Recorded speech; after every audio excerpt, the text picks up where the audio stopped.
Hi friends, welcomes to Anu's kitchen and vlogs. இன்றைக்கி நம்ம கிச்சனில் பார்க்க போகிறது ஒரு ஹெல்த்தியான ப்ரோட்டீன் ரிச் தோசை பார்க்க போகிறோம். இது நம்ம பாசிப்பயிரில் செஞ்சுருக்கோம். ஈஸியாக ஒரு 10 மினிட்ஸில் நம்ம செஞ்சிடலாம். இந்த தோசை டைஜஸ்ட் ஆக கொஞ்சம் லேட் ஆகும். அதனால் நீங்கள் காலை உணவாக இதை எடுத்துக்கங்க. நைட்டில் மேக்ஸிமம் அவாய்ட் பண்ணிடுங்க இந்த தோசையை. இந்த பாசிப்பயிறு தோசை சட்னி, சாம்பார், கார சட்னியோடு சேர்த்து சாப்பிட்றதுக்கு ரொம்ப சுவையாக இருக்கும். ஒரு சட்னி மட்டும் இருந்தால் கூட போதும். ரொம்ப ஈஸியாக பண்ணி முடிச்சிடலாம். சிம்பிளான இன்க்ரீடியன்ட்ஸ் வச்சு நம்ம இந்த பாசிப்பயிறு தோசையை குயிக்காக முடிச்சிடலாம். நைட்டே பாசிப்பயிரை ஊற வச்சுக்கிடுவோம். ஒரு 200 கிராம் அளவு நான் பாசிப்பயிறு எடுத்திருக்கேன். இது ஒரு 10 தோசை அளவு நம்மளுக்கு கிடைக்கும். அதனால் நான் 200 கிராம் மட்டும் எடுத்திருக்கேன். இதை நம்ம ப்ரிசர்வ் பண்ணி வச்சு யூஸ் பண்ண முடியாது. அப்போவே நம்ம காலி பண்ணிடணும். இந்த மாவு நம்ம ஃப்ரிட்ஜில் வச்சு யூஸ் பண்ணுறதுக்கு இது செட் ஆகாது, புளிச்சிரும். இப்போது நைட்டு ஊற வச்சாச்சு. காலையில் பார்க்கலாம். நல்லா ஊறி வந்துருச்சு. நான் ஒரு கையளவு பச்சரிசி எடுத்திருக்கேன். இதை காலையில் தான் நான் ஊற வச்சேன். 1 ஹவர் ஊறினா போதும்.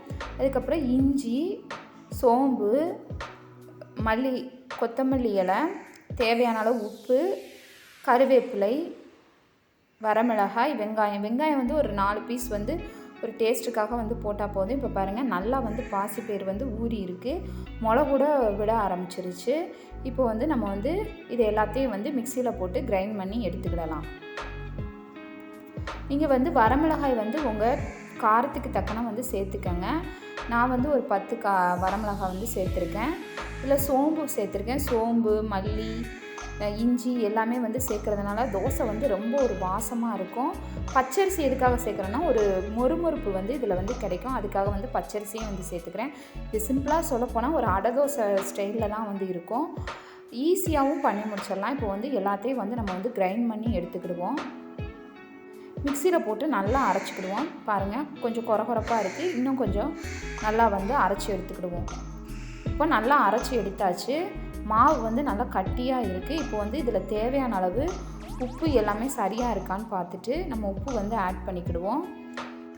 இப்போ மாவு கட்டியாக இருக்குது. இப்போது இதுக்கு தேவையான அளவு உப்பு சேர்த்துக்கிடுவோம். இதில் நம்ம தோசை பதத்துக்கு நம்ம வேணும் மாவு. அதனால் தண்ணி ஆட் பண்ணி நல்லா தோசை பதத்துக்கு இந்த பாசிப்பயிறு மாவு நல்லா கரைச்சி எடுத்துக்கிடுவோம். இப்போ பாருங்கள், இது கொரகொரப்பாக அரைங்க. ரொம்ப ஃபைன் பேஸ்ட்டாக அரைச்சிட்டோம் அப்படின்னா சாப்பிட்றதுக்கு பழுக்குன்னு இருக்கும். அதனால் கொஞ்சம் கொரகொரப்பாகவே அரைச்சிக்கோங்க. இப்போ தோசைக்கல் சூடாயிடுச்சு. இப்போது நம்ம தோசையை இப்போ தோசைக்கல் சூடாயிடுச்சு. நம்ம தோசையாக ஊற்றியாச்சு.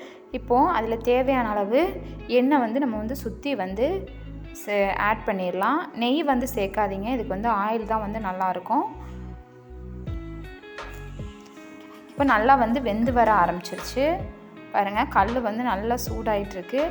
இது நான் மீடியம் ஃப்ளேம்லேயே வச்சு சுட்டுட்ருக்கேன். இப்போ பாருங்கள், திருப்பி போடுவோம். இப்போ நல்லா வெந்துருச்சு. மீடியம் ஃப்ளேம்லேயே வச்சு முன்பக்கம் பின்பக்கம் திருப்பி எடுத்துக்கோங்க. இப்போது சுவையான பாசிப்பயிறு தோசை ரெடி ஆயிடுச்சு. சட்னி சாம்பாரோட சாப்பிட்றதுக்கு ஒரு அட்டகாசமான டேஸ்ட்டாக இருக்கும். கண்டிப்பாக குழந்தைங்களுக்கு எல்லாருக்கும் செஞ்சு கொடுங்க. இதுவரை எங்கள் சேனல் சப்ஸ்கிரைப் பண்ணாதவங்க சப்ஸ்கிரைப் பண்ணி பக்கத்தில் இருக்க பெல் ஐக்கானையும் கிளிக் பண்ணுங்கள். அப்போ தான் நாங்கள் போகிற வீடியோஸோட நோட்டிஃபிகேஷன் உங்களுக்கு வரும். எல்லாரையுமே நான் நெக்ஸ்ட் வீடியோ பார்க்குறேன். பாய்.